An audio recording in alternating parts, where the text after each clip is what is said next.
So, the question is, why Jesus was born in Bethlehem? You saw the birthplace of Jesus, the manger of Jesus, but why Jesus was born in Bethlehem? They were on the way, I think, everywhere, the city of David, because they need to register. Exactly, the census. At that time, we were ruled by the Roman Empire. So the Romans asked for census statistics to count the people. That's why Saint Joseph, the fiancé of Virgin Mary, had to come from Nazareth. Nazareth is sitting in the north of Israel to Bethlehem to do the registrations and to pay the taxes that was asked by the Roman Empire. Saint Joseph was engaged to Virgin Mary. Virgin Mary came with Saint Joseph to Bethlehem, and she was pregnant with Jesus by miracle from God. She was pregnant in her month. When it had the time to give the birth of Jesus, according to the biblical story, that Virgin Mary didn't find any place in Bethlehem to give the birth of Jesus except the natural cave was located on the eastern part of Bethlehem, was near N means hotter. So she as shelter the stable, and she gave the birth of Jesus. Then the story of Jesus lived his childhood, Jesus grew up, Jesus started to make his teaching, parables and miracles. Then Jesus trialed by the Romans, crucified, died. After 40 days Jesus ascended to heaven. Then Christianity started. People started to convert to Christianity. For the first 300 years from the Christianity, the Christians were persecuted by the Romans because the Roman Empire was a pagan empire and they didn't want any people to go out of their beliefs. But in 313, Christianity had been adopted as an official religion by the Roman Empire itself.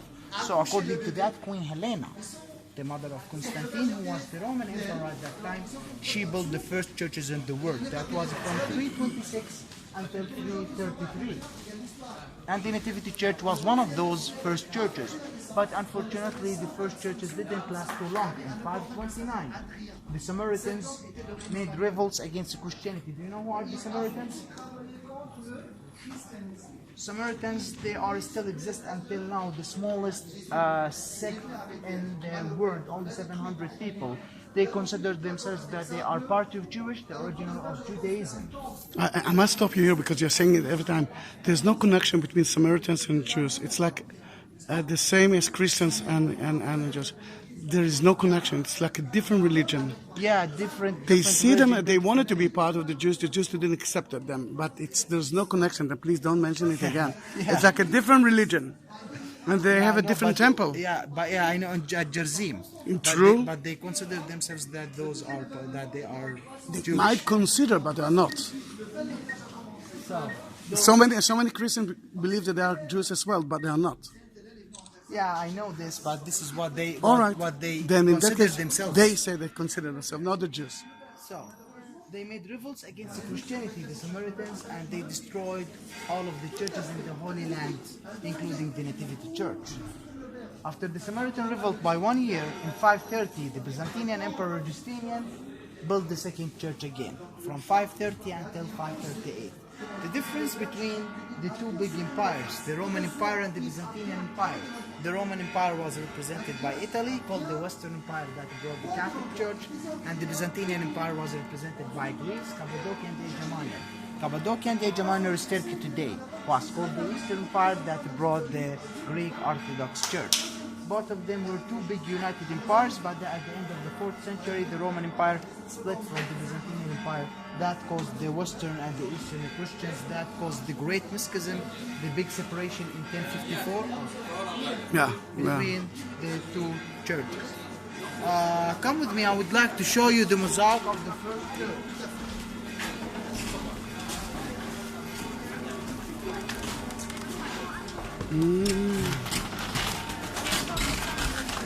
Yeah, no, this is from the 3rd century, or 4th century.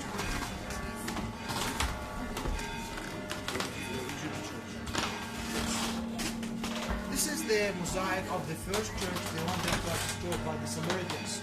The Roman church, Helena's church. Underneath the Justinian church, all of it flourished with mosaic. The mosaic referring to the eternity of life, non-ending life. We can know from the lines that going inside each other's, the eternal life. This mosaic is 1700 years old one of the smallest mosaic stones in the world. Okay. Can you remember 1700 years ago?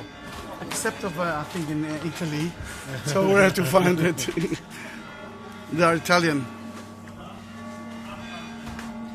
So now the church is being under renovations because in 2012 the church had been announced as a World Heritage by the UNESCO. So they asked for renovations. In September 2013, Italians adopted the renovations will last until December this year. The Italians are restoring the mosaic around the walls, the ceiling, the windows of the church, including the roof of the church. By the way, everything brought from Italy, the equipment from Italy, the architecture is from Italy, the engineers, the artists of the mosaic, even the workers are from Italy. The good thing is, with the Italians, Italy? We're going to be late, for sure. Yeah, but that's true to Palestine and Israel too. with the Italians, nothing made in China. But everyone will be late too. I mean, yeah, but that's part of us, Mediterranean people. So, before we continue our tour, this is very important about Bethlehem, the city of Bethlehem. What does it mean?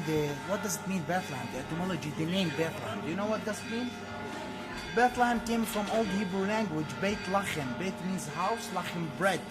It's house of the bread in Hebrew. In Arabic we call it Beit Lahem. Lahem means meat, house of the meat. So Same word, different. Yeah, like different another word. meanings. Yeah. So Bethlehem, the exact place where Jesus was born. Not only Jesus was born in Bethlehem, also Jesus' ancestors were born in Bethlehem. For example, Saint Joseph, the fiancé of Virgin Mary, and King David. King David, who was a Jew shepherd, the son of Bethlehem, was born in Bethlehem. King David is the 28th generation of Jesus' ancestors.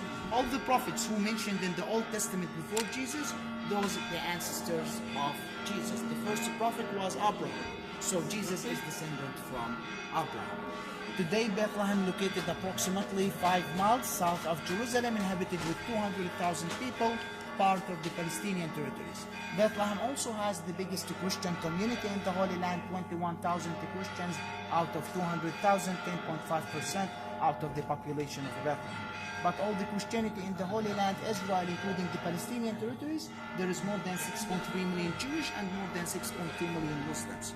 Christianity between them less than 1.2%, approximately 150,000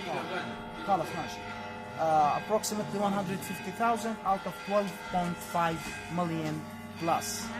Okay, so most of the Christians left the country and still living the country, especially for the last 100 years, for many wars and for very bad economic situation. Most of them left to Europe and Latin America and North America. Okay, let's go and see the cathedral.